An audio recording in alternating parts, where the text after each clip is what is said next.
The truth is, Uganda Airlines has never made a profit ever since they reopened operations in April of 2019. First year, they made a loss of 102 billion Uganda shillings. Second year, approximately 164 billion Uganda shillings, before they went on to make 230 billion Uganda shillings loss. And in financial year 2022-2023, they made a loss of approximately 323 billion Uganda shillings. And as of last year, the company made a loss of 238 billion Uganda shillings.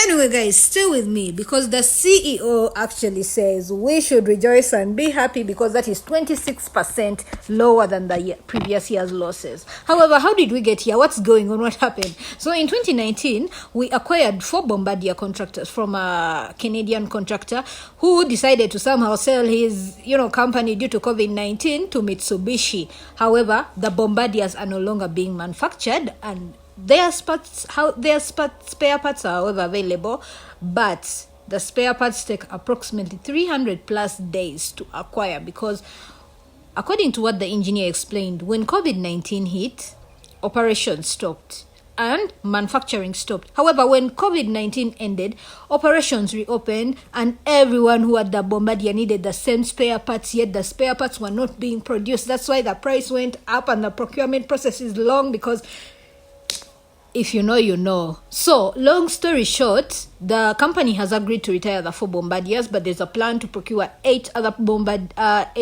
fleets. And in fact, the government has signed off on this budget, in the new budget 2025-2026, for Uganda Airlines to receive some more money. But guys, my question is, how do you keep giving a spoiling child?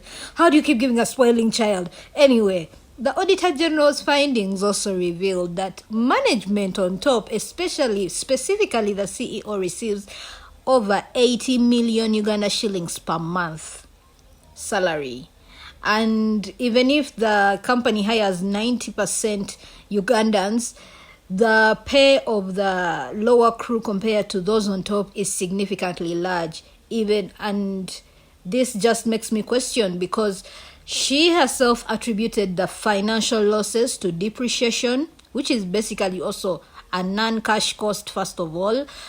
Fuel prices, okay, I would understand that, and crew allowances. But when you see, obviously, the people on top are basically the ones who comprise the bigger percentage of that crew allowance. Anyways, so guys, what do you think is going to happen? Because, it's like having a baby you really, really love, but they are so spoiled, bro. Anyway, so what's going to happen? I just want to know what degree she did, because I want to